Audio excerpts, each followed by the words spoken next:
A space saucer lands in India and drops off a man from another planet, named PK. He is spotted by a local resident and they look at each other for a while, after which, the alien visitor runs towards the local resident. When they were close enough, PK began to stare at the frightened Earth dweller. While the alien is staring at the tape recorder, the ordinary man rips off his amulet, and runs away. The man manages to break away, and climbs into the sand trailer.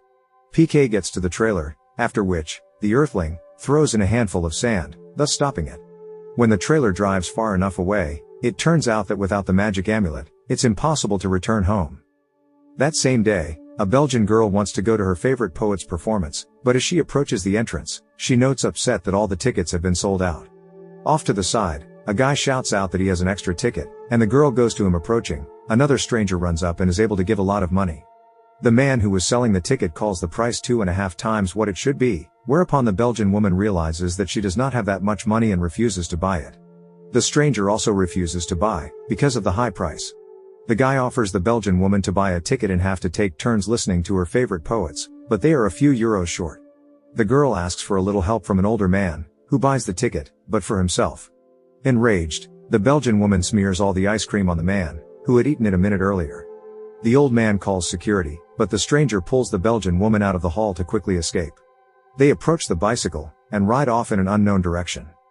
It turns out that our heroes' names are Jagu and Sarfraz, who are true lovers of reading literature. The girl stops smiling, and becomes alarmed when she learns that Sarfraz is from Pakistan. The boy says goodbye to Jagu and goes home, but the girl watches for a while longer.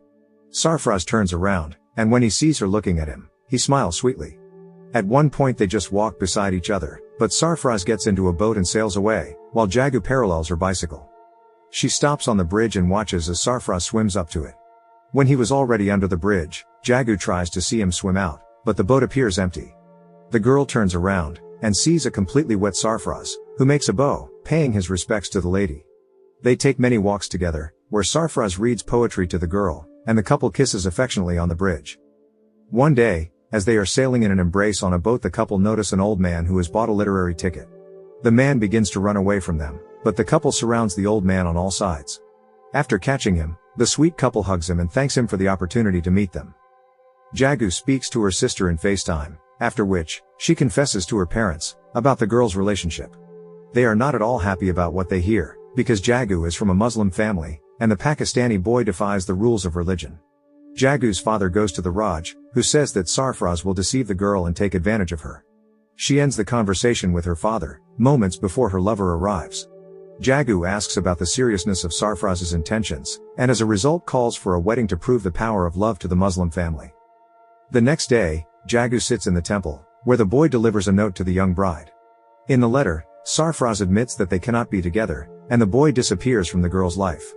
The bride weeps, for she has grown very used to it, and has fallen in love with the man she loves dearly.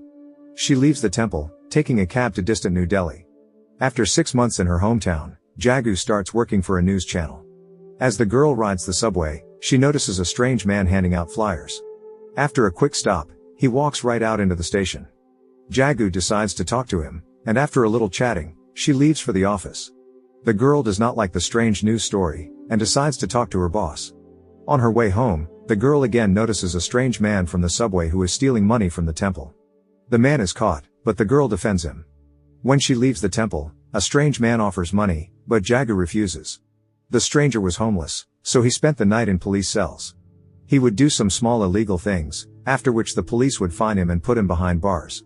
Living conditions in the cells were good, cellmates were well fed and given a small place to sleep. When the man was once again put in a cell, Jagu decided to get in as well, and by bribing him, she successfully did so. She asked him many questions to get to know him a little. It turns out that the man has no name, but everyone calls him Pien. The stranger admits that he is an astronaut who was sent to Earth for research.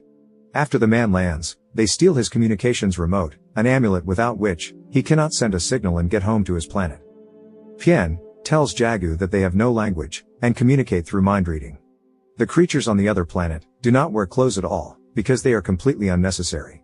One day when he was at the market, he was hit by a car with a trailer, and he went to the hospital for the first time. The man who hit him decided that he had lost his memory, and to exorcise his guilt, entertained him in every way. When Pien learned to talk, his new acquaintance took him to the place where the amulet was missing, and sent him to Delhi. The police said they wouldn't help him find the amulet. He asked people, but most talked about the unknown god who would lead him to the temple. When Pien bought wine for God and went to the temple, a large company of men from the market chased him, but he eluded them and got on a bus. The same bus called him a bully, because this was not the first time this had happened. Residents came at him with their fists and he was forced off the bus. Pien decided that if he prayed to all the gods, he would one day find the amulet. The man worked very hard to get home. He read the Bible, the Quran, and other books, but he still thought that God was not hearing him, because his request for the return of the amulet never came true. As Pien prayed, through his tears, he said he was willing to do anything to get him home as soon as possible. The man was waiting for some sign from him that he had a chance to return home.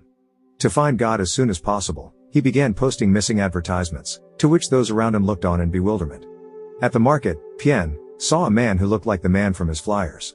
The man followed him, and closing the toilet door, asked for the magical amulet back. Pien hoped to the last that God had heard and found the remote. But the guy only opened the door, and quickly ran away. The alien guest chased him, climbing onto the stage where the guy was going to perform. Running away, they broke all the decorations, and without even noticing it, they ran on. This god, Shivji, was running between the rows, trying to hide from Pien there. The man looked at the stage where the Raj was speaking and noticed his amulet. He rushed to the stage, which was blocked by a guard, but the Raj ordered him to let the strange guest pass. Pien cried with happiness and ran to his amulet, but the Raj told him to come to it.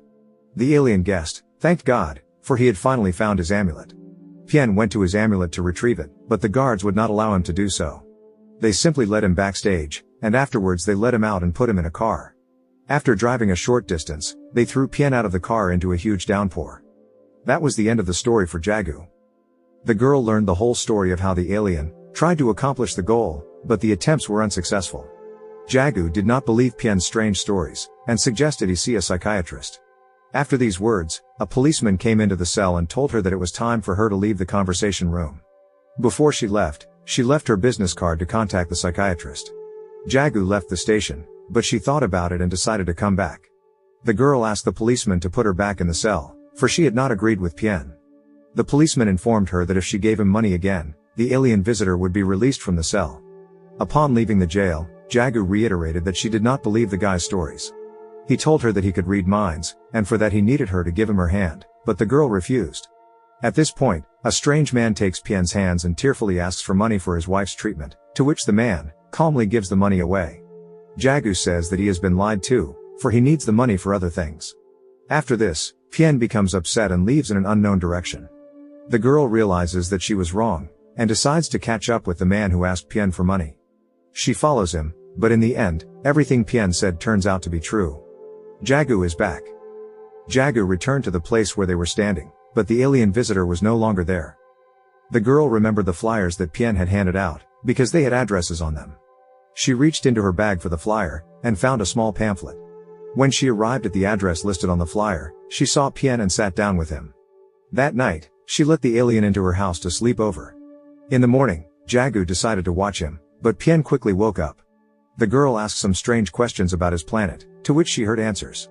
Jagu received a call on his phone. Picking it up, the man wanted to call the hospital, but got the wrong number. Pien was shocked at what was happening, and asked Jagu the reason for his cruel actions. It turns out that the man had been calling her for weeks, thinking he was calling the hospital, so the girl decided to play a joke on him. After that, Jagu got an idea of how to get the remote amulet. At work, the girl asked for a debate between Pien and Raj, because the man doesn't think like normal people. The boss didn't want to do it, but Jagu asked him to talk to the alien, and assured him that he couldn't answer his questions. While Jagu talked to the boss, Pien sat in the hallway. A passing employee dropped a small box from his pocket. The alien approached him, saying that his cigarettes had fallen out. They turned out not to be cigarettes, but condoms, but the worker denied having them.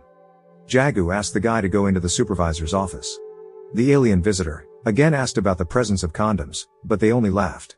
The supervisor said he had a job for Pien, after which, the alien and the cute girl left work. They came to the place where the Raj confessed. The alien meets a man who has a paralyzed wife. He tries to heal with confessions before God, who even sent him to the Himalayas. Pien says that the man does not need to go to the Himalayas, but instead to spend more time by his sick wife's side. The Raj's aides announce a time of meditation, during which, Pien confesses that the confessor is a fraud. At another confession, Pien began to prove to the Raj that God did not mark religions on the bodies of people, and he can't guess who of those presented confesses this or that religion. Pien asked everyone to undress and show the marks on their bodies, but no one wanted to do that because there were no marks at all. The guy decides to take off his shirt himself, and show that there are no marks. When it came to his pants, the man started being pushed out of the temple, and the man who was videotaping the whole thing was not allowed to film it. Jagu's father paid a visit to his daughter's office and said that she was betraying, and was wasting her time on news articles. Pien proves again that the Raj is just making money off religion. The girl recorded a video appeal for people who agree with Pien to send videos about the wrong God number to their office address. After this statement, people of various religions began sending videos of these words en masse. In the evening, Jagu's father wrote that he was ashamed of his daughter's behavior. Pien decided to take Jagu's mind off things, and they spent a lot of time together. The friends often went for walks, drank coffee, went to performances, and just had fun. A short time later, Pien got a call from the man who had hit him with the car and told him about finding the remote amulet. Pien told Jagu about it, after which she was very happy. But afterwards, she was sad because Pien would return to his planet and she would be lonely. The guy said he could stay on Earth, get a job, get married, change his name, and live happily ever after.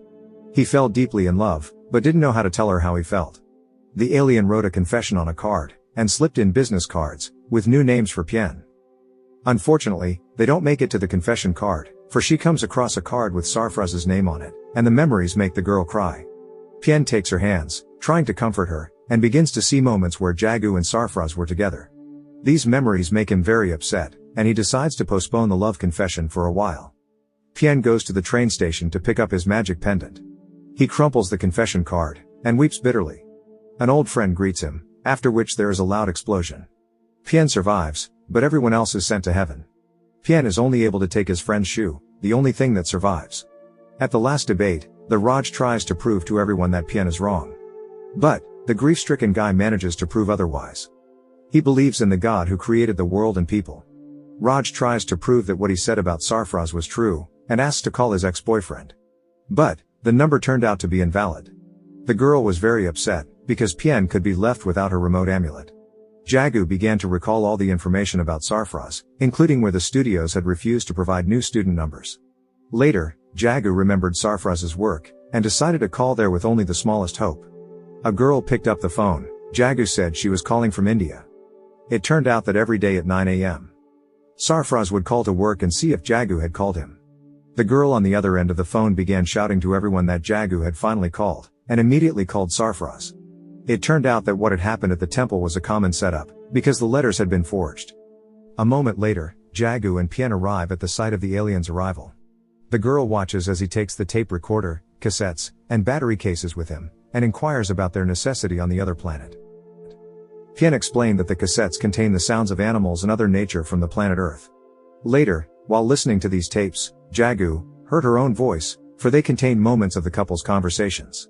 In the suitcase with the tapes and notes, Jagu finds a note with a declaration of love. At this point, a space saucer flies up to Earth and arrives for Pien.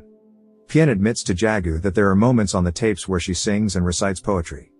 He just turns around and walks toward the spaceship that will return him to his home. As Pien walked toward the ship, he did not turn to Jagu once, most likely to avoid showing tears in his eyes. Jagu concluded that Pien had learned to lie, and the girl had been taught the true meaning of love. "If you love, let go," were the exact words Jagu said at the end of our story.